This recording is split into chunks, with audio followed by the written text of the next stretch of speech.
Hello students, मैं हूं पंकज बत्रा और आज के इस वीडियो लेक्चर में मैं जो आपको डिस्कस करने जा रहा हूं वो टॉपिक है थ्योरी ऑफ डिमांड। और इसके अंदर जो सा फर्स्ट टॉपिक जो इस लेसन के अंदर हम देखते हैं वो आता है कंसेप्ट ऑफ डिमांड।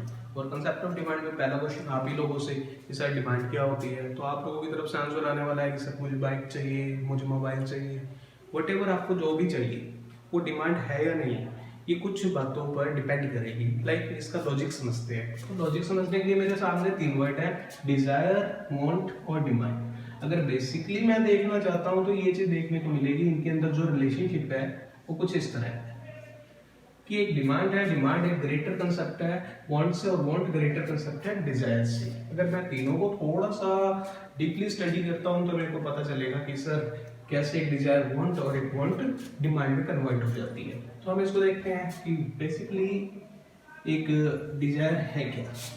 अगर मैं बात करता हूं डिजायर की, तो डिजायर है अ विशफुल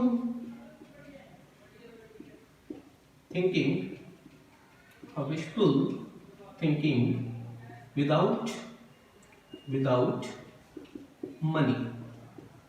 यानी कि बिना पैसों के आप जो भी सोच रहे हो, जो भी आप लेना चाह रहे हो, वो सभी की सभी आपकी कहीं ना कहीं एक विश है या एक आपकी डिजायर है।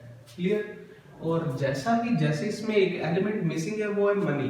तो मेरे पास जैसे ही अगर इस विशफुल थिंकिंग के साथ सफिशिएंट रिसोर्स भी है, यानी कि मेरे पास उसके अकॉर्डिंग मनी है, तो वो चीज मेरी कन्वर्ट हो जाएगी वहां पर मेरी डिजायर इसमें वांट में। तो ये मेरी वांट में कन्वर्ट हो गई है चीज, जैसे ही मेरा सफिशिएंट रिसोर्स ऐड हो जाता है मेरी इस विश के साथ, और अब इसको डिमांड में कन्वर्ट करने के लिए मेरे को कुछ कंसेप्ट थोड़ा सा और आगे आना है। लाइक कैसे, अब मेरे पास थिंकिंग भी है, मेरे पास सफिशिएंट रिसोर्स भी है, अब मैं इसको डिमांड में कन्वर्ट करने वाला हूँ, तो मुझे और क्या चाहिए। तो मैं इस टॉपिक डिमांड को करवाने जा रहा हूँ आगे, तो थोड़ा सा ध्यान देंगे। तो वांट और डिजायर मैं आपको क्लियर करवा चुका हूँ। अब टॉपिक चलता है किस नेम से, डिमांड नेम से। तो अब तक जो चीजें, दो कंपोनेंट आप सीख चुके हो कि एक तो आपके पास विश होनी चाहिए और विश के साथ साथ आपके पास रिसोर्स होना चाहिए, उस चीज को लेने के लिए रिसोर्स होना चाहिए। और अगर आपके पास रिसोर्स भी है, अब मेरे को एक मोबाइल लेना, मोबाइल की कीमत है 10,000 रुपये और मेरे पास 10,000 रुपये है भी, लेकिन मैं खर्चना नहीं चाहता, तो मेरे लिए वो चीज़ डिमांड नहीं है। अभी डिमांड कंसेप्ट बनने के लिए उसमें एक और चीज़ होनी चाहिए, वो है विलिंगनेस टू स्पेंड, कि मैं उन पैसों को अभी के अभी खर्चना चाहता हूँ, मैं रेडी हूँ खर्चने के लिए। तो विलिंगनेस टू स्पेंड, अगर इसमें मैं ऐड कर देता हूं विलिंगनेस टू स्पेंड, तो ये तीनों कंपोनेंट कहीं ना कहीं बनाते हैं किसको, डिमांड को। लेकिन विलिंगनेस टू स्पेंड भी होनी चाहिए, और ये ऐसे नहीं कि एक बाद में एक आने वाले टाइम में मैं खरीदने वाला हूँ, ऐसा नहीं है। जो भी आपका पर्टिकुलर गिवन टाइम है जब वो चीज अवेलेबल है तो आप इसको खरीदने वाले हैं, तो ये चीज होती है गिवन टाइम पर और गिवन प्राइस। क्लियर। तो यहाँ पर मुझे क्लियर होती है जो बात कि डिमांड क्या है आपकी, वो विश है जिसके अकॉर्डिंग आपके पास मनी है, और जिसके पास मनी भी है और आप विलिंगनेस टू स्पेंड है वो भी आपके पास दिए हुए समय पे और दिए हुए अमाउंट में। तो ये टॉपिक आपका क्लियर होता है कंसेप्ट ऑफ डिमांड का, जहां पर मैंने आपको सिखाया है इसके कंपोनेंट और कुछ कंफ्यूजिंग टर्म जिसका नेम है डिजायर, वांट, विश। सो ये मेरा टॉपिक हो जाता है क्लियर। और इसके बाद हम अगले जो टॉपिक को डिस्कस करने वाले हैं वो टॉपिक है डिमांड एंड क्वांटिटी डिमांडेड। तो हम उसको डिस्कस करने वाले हैं, टॉपिक है जो demand and quantity demanded. So students, हमारा जो नेक्स्ट टॉपिक है वो है डिमांड एंड क्वांटिटी डिमांडेड। और इस टॉपिक को समझाने के लिए मैं एक टेबल की हेल्प ले रहा हूँ। इस टेबल में गिवन है एक साइड प्राइस है और एक साइड क्वांटिटी है, वटेवर कोई भी गुड है ये। तो मैं कुछ इसके प्राइस जो मार्केट में गिवन है, या फिर मैं पॉसिबिलिटी लेकर चल रहा हूँ कि इंडियन प्राइसेस पर मैं इस चीज को इतना ले सकता हूँ, ठीक है, मैं विलिंग टू बाय हूँ।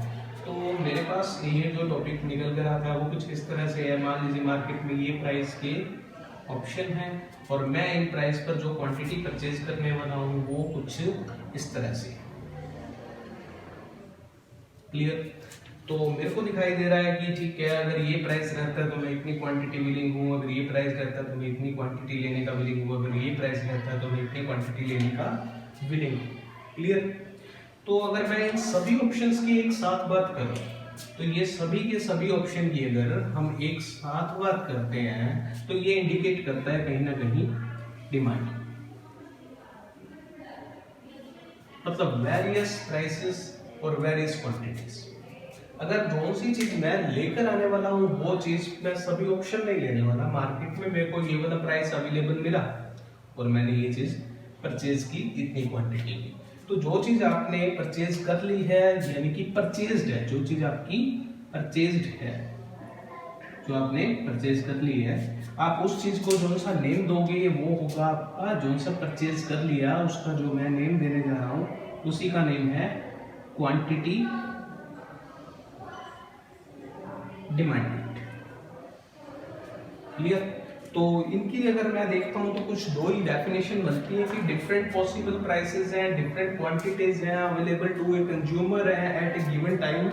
जो मार्केट में वो है डिमांड, और जो सा आपने पार्टिकुलर प्राइस पर पार्टिकुलर क्वांटिटी परचेज कर लिया है वो है क्वांटिटी डिमांडेड। तो डिफरेंस यही आता है कि डिमांड है जो, अगर मैं डिमांड की बात करूं तो demand refers to different quantities available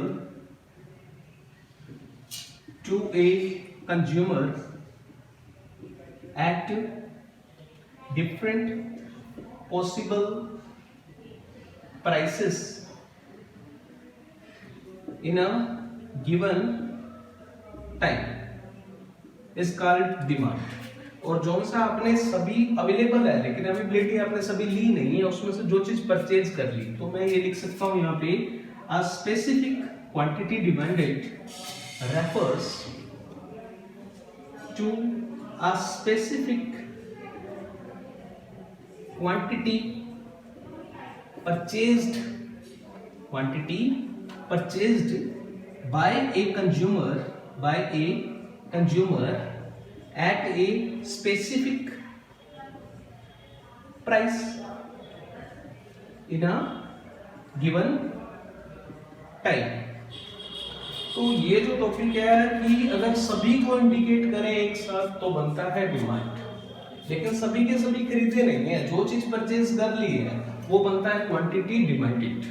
तो ये स्पेसिफिक क्वांटिटी है एट ए स्पेसिफिक प्राइस और ये डिफरेंट क्वांटिटी है एट डिफरेंट पॉसिबल प्राइसेस। तो इसी के साथ ये टॉपिक कवर होता है और आप हमारे इस चैनल को लाइक करें, शेयर करें और सब्सक्राइब जरूर करें।